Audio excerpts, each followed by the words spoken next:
Days news Marathi प्रतिनिधी एजाज शेख, नाशिक दिनांक 22 जुलै 2025 2006 Mumbai local बॉम्बस्फोट प्रकरणातील आरोपींची निर्दोष सुटका। नाशिकमधून मुजम्मिल शेख यांची सायंकाळी सुटका। 2006 साली मुंबईच्या लोकल ट्रेनमध्ये जुलै 11 रोजी साखळी बॉम्बस्फोट झाले। या हल्ल्यांमध्ये तब्बल 189 जणांचा मृत्यू तर 800हून अधिक जखमी झाले होते। या प्रकरणात अटक करण्यात आलेल्या 12 आरोपींवर 19 वर्षांपासून खटला सुरू होता। 2015 मध्ये त्यांना दोषी ठरवून 5 जणांना मृत्यूदंड व 7 जणांना जन्मठेप देण्यात आली होती। मात्र 2025 मध्ये बॉम्बे उच्च न्यायालयाने या सर्व 12 आरोपींना निर्दोष जाहीर करून बरी केले आहे। न्यायालयाने नमूद केले की पुरावे अपुरे होते, तसेच अटक व चौकशी प्रक्रियेत गंभीर त्रुटी आढळल्या।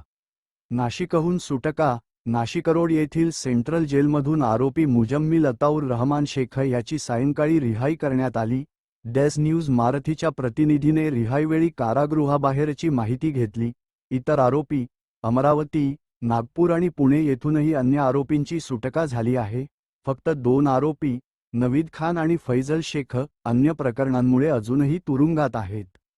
सरकारचा पुढील निर्णय। महाराष्ट्र सरकार आणि ATS या निर्णयाविरोधात सर्वोच्च न्यायालयात अपील दाखल करण्याच्या तयारीत आहेत। व्हिडिओ बुलेटिन पोस्टसाठी क्लोजिंग लाईन। डेज न्यूज मराठीसाठी नाशिकहून मी एजाज शेख। 2006च्या दहशतवादी हल्ल्याच्या या ऐतिहासिक निर्णयावर आमचा विशेष रिपोर्ट लवकरच। आला रे ए घे रे क्लोज घे तो बट क्लोज। ओ संदीप सर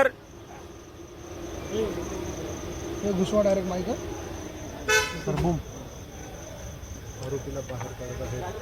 थांबतो येऊ दे इकडे गाडवा रे।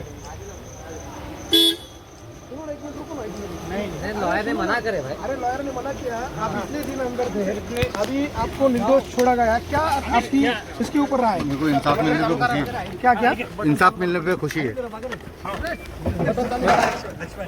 चलिए यार उधर से थांबा जाऊ दे